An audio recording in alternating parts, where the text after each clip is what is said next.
Get down on the ground. Get down on the ground. Right now. Get down on the ground. Right now at 5:30, this woman tased and arrested by a JSO officer after being falsely accused of stealing from a Publix in Oak Hill. Tawanda Crowell's constitutional rights are at stake here, Publix.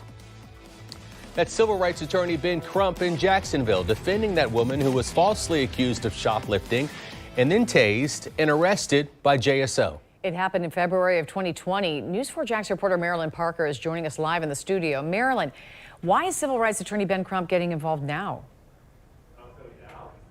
I asked him specifically, and he says it's because Tawanda Crowell's constitutional rights are at stake here. Her attorneys say she suffered physical and mental trauma, lost her job because of this incident, and they believe Publix is responsible. Falsely accused, You ain't seen me steal nothing. Tased and arrested by JSO. Publix is responsible. Body camera footage from February 2020 shows the moments Tawanda Crowell was approached by JSO officer Kevin Munger after a Publix employee reported they did not see a receipt after shopping there. Can you just show me your receipt? No, I'm not going to do that. With her attorneys Thursday, Crowell says she did show Munger a receipt. I just refused to give the receipt at that point because I didn't know what would happen with the receipt. Let's walk back in. She offers to go inside the store to see the cameras, but repeatedly denies giving the officer the receipt or her ID. And he says he'll take her to jail. Tasing you right now. Get down on the ground.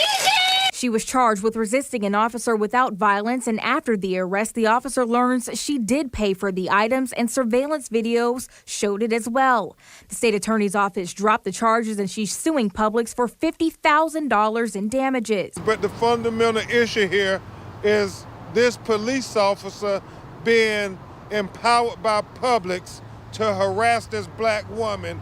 Court documents from Publix say the officer was not their employee. They didn't ask him to make an arrest. They rely on training officers get from JSO to perform their duties and say their employee reporting not seeing a receipt to an officer is different from a slanderous false offense.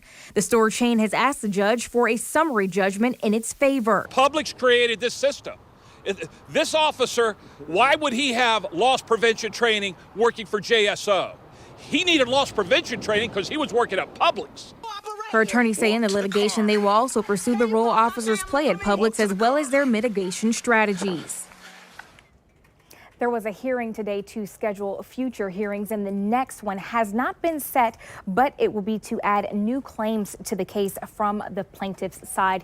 And Officer Munger is still employed with JSO. We requested his concise history to see if any action was taken after this incident happened, and the attorneys are asking anyone with additional video of this incident to please send it in because they believe it's important to have different vantage points in a case where someone is falsely accused.